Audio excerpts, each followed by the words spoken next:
미주교회협회 교과연구 시간에 오신 성도님들을 주님의 이름으로 환영합니다. 다 함께 기도로서 오늘 교과 연구를 시작하겠습니다. 사랑의 아버지 하나님, 이 시간 저희를 하나님의 말씀 속으로 인도하시고 주님의 말씀 앞에 겸손히 서게 하시니 감사합니다.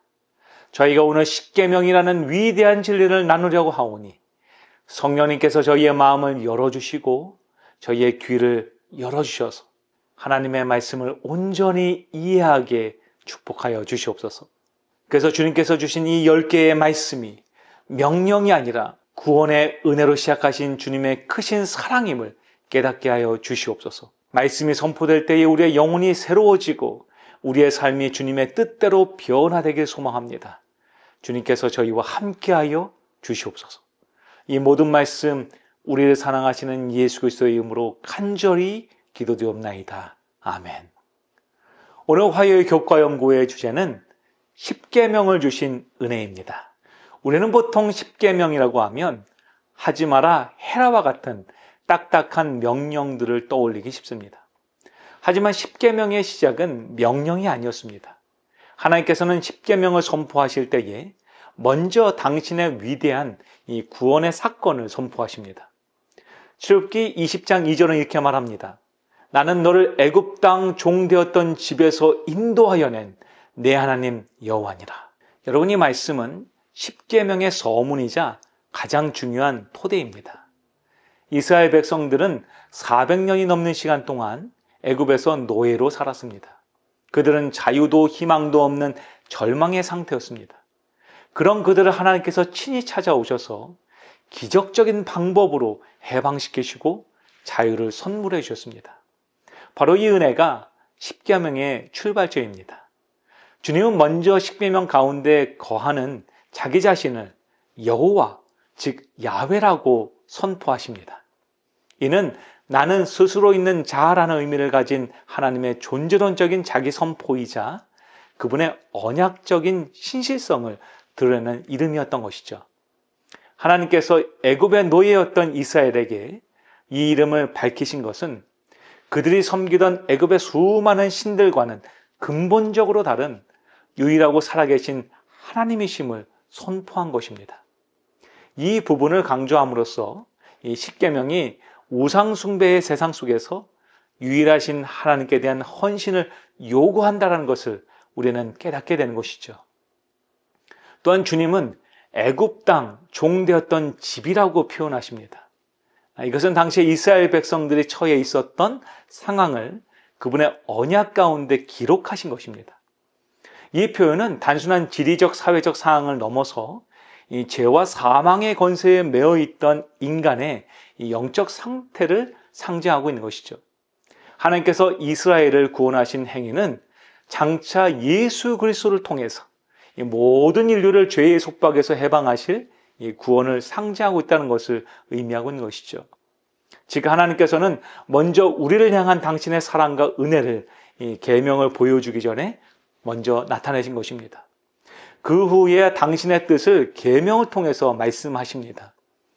이것은 무엇을 의미할까요? 바로 십계명이 억지로 지켜야 할 법이 아니라 우리를 향한 하나님의 사랑에 대한 자발적이고 감사하는 마음의 반응이 되어야 한다는 것을 말하고 있는 것이죠. 신약 성경은 십계명의 핵심을 사랑으로 요약했습니다.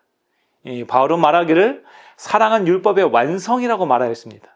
예수님께서도 가장 큰 계명은 하나님 사랑과 이웃 사랑이라고 가르치셨습니다. 이 두 가지 사랑의 원칙이 바로 십계명 전체를 관통하는 정신인 것입니다. 십계명의 구조를 자세히 살펴보면 이 사랑의 원리는 더욱 명확하게 드러납니다. 첫 번째, 주님은 하나님의 사랑, 즉 수직적인 사랑을 선포하십니다. 첫째부터 넷째 계명은 우리가 하나님을 어떻게 사랑하고 경외해야 하는지를 가르칩니다. 우리의 삶의 가장 높은 자리에 하나님을 두어야 하는 것, 어떤 우상으로도 그분을 대체하지 않아야 되는 것, 그분의 이름과 명예를 존중하는 삶을 살아가는 것, 그리고 그분이 정하신 거룩한 날인 안식일을 거룩하게 지키는 것, 이것이 바로 수직적인 하나님과의 사랑의 언약을 준수하는 것이라고 성경은 표현하고 있다는 것이죠. 하나님께서는 당신을 향한 우리의 사랑을 이 구체적인 방법으로 알려주고 계신 것입니다. 그 두 번째, 주님께서는 이웃 사랑, 즉 수평적인 사랑을 또한 선포하십니다. 부모를 공경하고 생명을 존중하며 결혼의 신성성을 지켜가고 타인의 소유와 명예를 존중해야 합니다. 그리고 우리의 이기적인 욕심을 버려야 한다라고 성경은 가르치고 있는 것이죠. 시대의 소망은 이 두 가지의 사랑의 관계를 아름답게 설명합니다. 하나님께서 마음의 보좌에 바른 자리를 차지하고 계실 때에 우리 이웃에게도 바른 자리를 줄 수 있을 것이다. 즉 하나님을 향한 사랑이 바로 이웃을 향한 사랑의 원천이 된다는 것입니다. 하나님을 먼저 사랑하는 마음이 없이는 우리는 진정으로 우리의 이웃을 사랑할 수 없는 것이죠. 그렇다면 이 진리를 우리의 삶에서 우리는 어떻게 적용할 수 있을까요? 예수님께서는 이렇게 말씀하셨습니다. 너희가 나를 사랑하면 나의 계명을 지키리라. 진정한 순종은 억지나 의무가 아니라 예수님을 향한 사랑과 감사에서 나온다는 것입니다. 이번 한 주간 우리는 하나님의 법에 대한 순종이 단순히 규칙을 지키는 행위가 아니라 우리를 먼저 사랑하시고 구원해 주신 하나님께 감사하고 사랑하는 마음을 표현하는 것이라는 것을 묵상했습니다. 그리고 하나님을 향한 사랑과 감사의 마음을 우리는 하나님의 율법 준수를 통해서 구체적으로 실천해 갈 수 있는 것이죠. 그것은 새벽에 일어나 기도하며 하나님의 이름을 부르는 것일 수도 있고, 또한 주님께서 말씀하신 대로 작은 실천을 통해서 이웃에게 다가가는 것을 의미할 수도 있습니다. 때로는 안식일에 모든 일을 멈추고 온전히 하나님께 나의 자신을 드릴 수 있는 우리의 헌신으로 드러나는 것이죠. 그러나 분명한 것은 십계명은 우리를 올가매는 족쇄가 아니라 오히려 우리를 죄에서 자유케 하고 하나님과 이웃을 진정으로 사랑하는 삶으로 인도하는 은혜의 길이라는 것입니다. 실제로 재림교회의 초기 교회들은요, 십자가가 아니라 십계명이 설교 단상 위에 걸려 있었습니다. 1860년 5월에 미시간주 파크빌의 최초의 재림교회가 조직되었는데요. 그리고 그 파크빌에 있던 이 재림교회를 후에 지금은 배틀크릭에 위치한 재림교회 역사 공원에 이전했습니다. 그리고 제가 그곳을 가보았는데 이 교회들에 들어가 보면 한 가지 특이한 점이 있습니다. 그것은 바로 설교 단상의 바로 위에 십자가가 아니라 십계명이 걸려 있었다는 것이죠.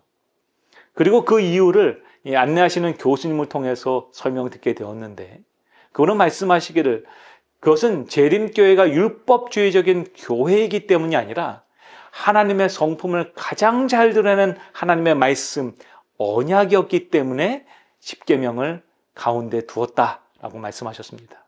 저희는 하나님의 십계명을 매우 자주 오해합니다. 그러나 우리가 분명히 알아야 할 것은 이 십계명을 주신 하나님은 바로 우리를 위해서 십자가에 달리신 참된 사랑의 본체 되시는 그리스도였다는 것입니다. 사랑하는 미주교회 성도 여러분이시여, 오늘 저희는 저희에게 주어진 하나님의 십계명에 새겨진 주님의 은혜를 한번 돌아보았습니다. 우리 주님은 우리를 무겁게 하기 위해서 우리에게 십계명을 주시지 않으셨습니다. 주님은 오히려 우리를 향한 그분의 수직적이고 수평적인 사랑을 그분의 10가지의 언약들을 통해서 우리에게 드러내셨습니다. 그때는 여러분, 십계명은 사실은 십자가를 의미하고 있었다는 것입니다. 그럴 때는 예수님께서는 이 땅에 오셔서 그 언약을 실천하시고 그 언약을 증거하시며 삶으로 우리에게 그 사랑을 알려주셨던 것이죠. 오늘 우리도 다시금 우리에게 주어진 그 10가지의 언약, 십계명을 통해서 우리 주님의 참된 사랑을 우리의 생애 가운데서 실천하는 주님의 참된 자녀들이 되기를 소망합니다. 다 함께 기도로서 오늘 교과 연구를 마치겠습니다. 사랑의 하나님 아버지, 오늘 저에게 십계명 속에 담긴 깊은 사랑과 은혜를 다시금 깨닫게 해주시니 주님 너무나 감사합니다. 십계명이 억압의 법이 아니라 우리를 향한 하나님의 사랑이며 우리가 주님께 감사하며 사랑을 표현하는 길임을 알게 하시니 감사합니다. 이제 저희가 이 자리에서 일어나 각자의 삶의 자리로 돌아갈 때에 오늘 받은 말씀이 저희의 삶의 이정표요 나침판이 되게 하여 주셔서 우리를 향하신 주님의 수직적인 사랑과 이웃을 향한 수평적인 사랑을 예수 그리스도의 십자가를 닮은 우리의 삶의 모습을 통해서 증거할 수 있도록 인도하여 주시옵소서. 아버지, 우리의 순종이 강제가 아닌 사랑의 자발적인 표현임을 늘 기억하게 하여 주셔서 우리의 말과 행동을 통해 하나님의 영광이 드러나고 십자가의 사랑이 이 세상에 널리 퍼지는 주님의 놀라운 은혜를 발견하게 인도하여 주시옵소서. 그러기 위하여 아버지, 저희의 삶을 주님께 헌신하기를 원합니다. 우리의 모든 결심들을 받아주시고 우리의 생애 가운데 인도하시는 하나님의 말씀으로 나아가서 그 가운데 거하시는 예수 그리스도의 참된 은혜를 맛보는 저희 모두가 되게 축복하여 주시옵소서. 오늘도 주님과 동행하길 원합니다. 말씀이 거하는 삶을 살게 하셔서 말씀이 우리를 인도하는 놀라운 축복을 경험하는 하루를 살 수 있도록 인도하여 주시옵소서. 저희를 너무나 사랑하시는 예수 그리스도의 이름으로 간절히 기도드리옵나이다. 아멘.